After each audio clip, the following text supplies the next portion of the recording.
जोश धीरे धीरे बड़ा हो गया था।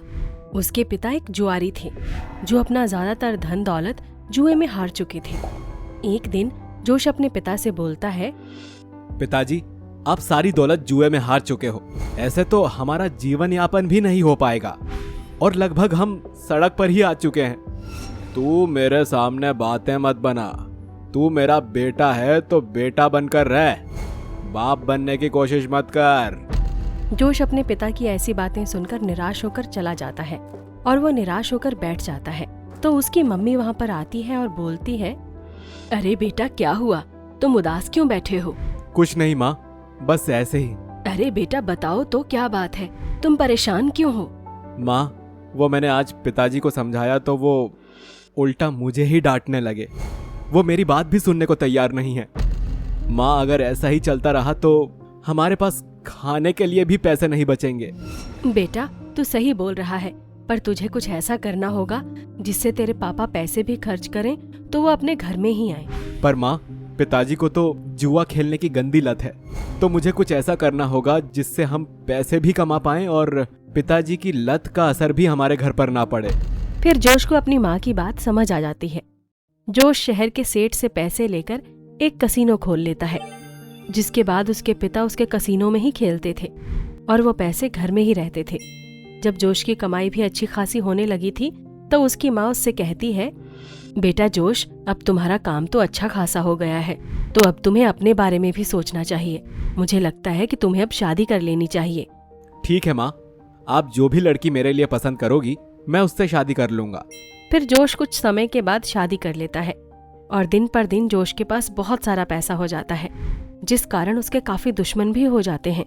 फिर 1 साल बाद जोश के घर में एक सुंदर सी लड़की जन्म लेती है, लेकिन उसके दुश्मन इतने सारे थे कि एक दिन उसकी लड़की को कोई चुरा लेता है।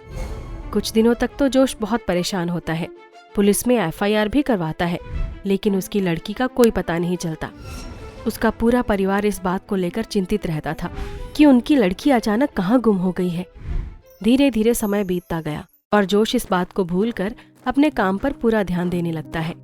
फिर एक दिन कसीनो का मैनेजर उससे बोलता है, सर, आसपास के सभी कसीनो वालों ने कसीनो को अच्छे से चलाने के लिए गायिका और डांसर रखी हुई है।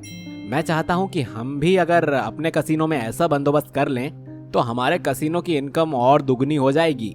मैनेजर, तुम्हारा इरादा तो सही है, लेकिन ऐसी गायिका लेकर कहां से आएंगे? चलो एक काम करो, तुमको ही इसका इंतजाम करना होगा।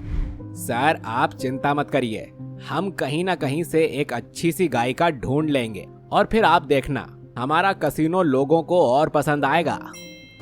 इतना कहकर मैनेजर वहां से चला जाता है और बाहर बैठकर अपने आप से कहता है, मैंने सर से बोल तो दिया, पर मुझे इतनी जल्दी अच्छी गायिका कहाँ से मिलेगी? कहीं ऐसा ना हो कि मेरी ही तरकीब मेरी ही नौकरी छीन ले। मैनेजर उदास होकर बैठा था। तभी उसका एक दोस्त राजू आता है। यार, तू आज इतना उदास कैसे है? अरे यार, क्या बताऊं, मैंने अपनी पगार बढ़ाने के लिए मालिक को सलाह तो दे दी, लेकिन उसे पूरा कैसे करूं? अरे ऐसी कौन सी सलाह दे दी तूने जो इतना परेशान है? मुझे बता, क्या पता मैं तेरी कोई मदद कर सकूं। यार, मैंने उनसे कहा था कि अगर कसीनो में एक गायिका को रख लिया जाए तो हमारी इनकम बहुत बढ़ जाएगी, लेकिन मैं लड़की को लेकर कहां से आऊं? तू चिंता क्यों करता है? किसी भी गरीब के यहाँ से अच्छी सी लड़की को ले आएंगे और वो कसीनो में गाना गा लेगी। लेकिन राजू, गाना गाने का हुनर भी तो होना चाहिए। अरे उसकी चिंता मत कर, मेरे पास एक तरीका है। हम गांव में जाकर ये चेक करेंगे कि आसपास में कौन सी लड़की अच्छी गायिका है और उसे अपने साथ ले आएंगे, और क्या। हाँ यार, तू बिल्कुल सही बोल रहा है, हम ऐसा ही करेंगे। फिर मैनेजर कुछ दिन की छुट्टी लेकर गांव चला जाता है।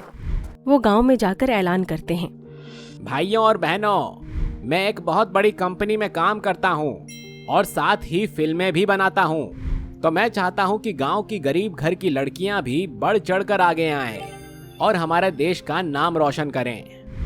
अरे मालिक, आप चाहते क्या हैं वो तो बताइए। मुझे एक अच्छी गायिका की जरूरत है। क्या आपके गांव में कोई ऐसी लड़की है जो गाना गाना जानती हो? मैं सारी लड़कियों का ऑडिशन लूंगा और जो मुझे अच्छी लगेगी मैं उसको फिल्म इंडस्ट्री में सिंगर बना दूंगा। ये सुनकर गांव वाले बहुत खुश हो जाते हैं और वो अपनी अपनी लड़की को गाने का मौका देते हैं। फिर पड़ोस में एक बूढ़ी औरत एक लड़की के साथ रहती थी। तो उसकी लड़की उसे बोलती है, दादी अगर तुम बुरा ना मानो तो मैं एक बात कहूँ। मैंने तेरी किसी बात का आज तक बुरा नहीं माना, तो अब क्या मानूंगी, बोल तुझे क्या कहना है। दादी तुमने बचपन से ही मेरी हर खुशी का ध्यान रखा है। मैं चाहती हूँ कि मैं भी एक सिंगर बनूं और बहुत पैसे कमाऊं। उसके बाद हम दोनों खुशी खुशी रहेंगे। और तुम्हें तो पता ही है कि जब मैं गाना गाती हूँ तो लोग कितना खुश हो जाते हैं। हाँ बेटा, मुझे तुम पर विश्वास है। देखना तू ही उस ऑडिशन में सिलेक्ट होगी। तू जाकर उन बड़े आदमी को अपना गाना सुना। और फिर वो लड़की वहाँ जाकर गाना गाने लगती है और उसे देखकर मैनेजर कहता है, वाह बहुत खूब, तुम बहुत अच्छा गाती हो। मैं तुम्हें अपने साथ लेकर जाऊंगा और एक नया काम दूंगा और तुम्हें बहुत सारे पैसे भी मिलेंगे।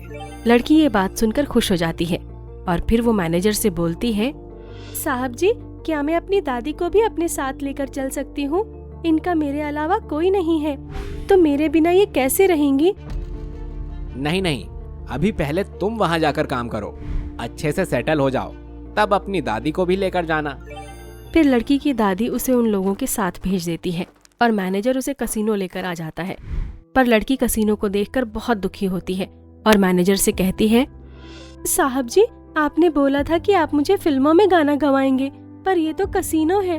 आप झूठ बोलकर मुझे यहाँ पर लेकर आए हो। मैं वापस अपने गांव जा रही हूँ। ठीक है, तुम वापस जा सकती हो, पर सोच समझ कर जाना। तुम्हारी दादी इस उम्मीद में है कि तुम अच्छे पैसे कमाकर उनका सहारा बनोगी, उन्हें अच्छी जिंदगी दोगी, और वैसे भी तुम्हें यहाँ भी सिर्फ गाना ही गाना है। मैनेजर की बात और अपने हालातों के आगे लड़की झुक जाती है और कसीनो में गाना गाने लगती है। कसीनो में इतनी सुंदर लड़की गाना गाती है, इस कारण कसीनो में आए गेस्ट का अच्छा मनोरंजन होता था।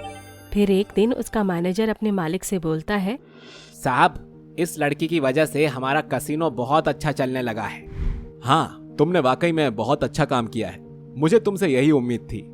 आज से मैं तुम्हारी पगार को दुगनी करता हूँ। मैनेजर को दुगनी पगार मिलने पर वो बहुत खुश होता है और फिर वो सोचता है, मालिक तो मुझे दुगनी पगार देगा ही, अगर मैं कुछ और भी करूं तो मेरे पास और पैसा हो सकता है। फिर वो कसीनो की सुरीली गायिका के पास जाता है और उसे कहता है, सुनो, मैं तुम्हें कुछ लोगों के पास भेजूंगा, तुझे उनको खुश करना होगा, और अभी तुम चाहो तो मेरे साथ रह सकती हो, मैं तुम्हें दुगना पैसा दे दूंगा। इस बात को सुनकर गायिका बहुत गुस्सा होती है और मैनेजर को तेज थप्पड़ मारती है।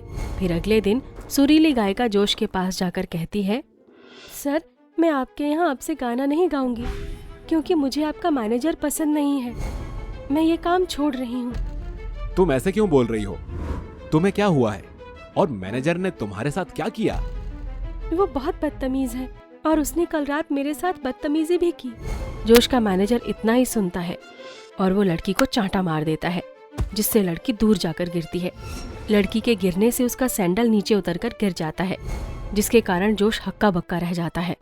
उस सुरीली गायिका को उठाकर गले से लगा लेता है। मैनेजर कुछ भी समझ पाता इससे पहले जोश बोलता है, मेरी बच्ची, तुम कहाँ खो गई थी? पता है तुझे मैंने कहाँ कहाँ नहीं ढूंढा। मैनेजर को कुछ समझ नहीं आता। उधर जोश की आंखों में आंसू आ जाते हैं। तुम कितनी प्यारी हो गई हो, और तुम इतनी सुरीली गायिका हो बेटा। तुम मेरी ही बेटी हो जो कई सालों पहले खो गई थी।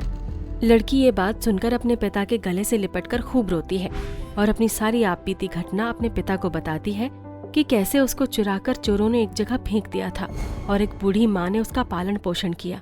उसके बाद वो एक गायिका बन गई। मैनेजर, तेरी इतनी हिम्मत, तूने मेरी बेटी के साथ बदतमीजी की। अगर ये मेरी बेटी नहीं भी होती ना, तो तुझे इसकी सजा जरूर मिलती। फिर जोश मैनेजर को नौकरी से निकाल देता है और वो अपनी लड़की को पाकर बहुत ही खुश होता है। फिर उस कसीनो के मालिक की लड़की एक बहुत अच्छी सिंगर बन जाती है, जिस वजह से जोश का कसीनो और अच्छा चलता है और उनकी जिंदगी में खुशी दुगनी हो जाती है।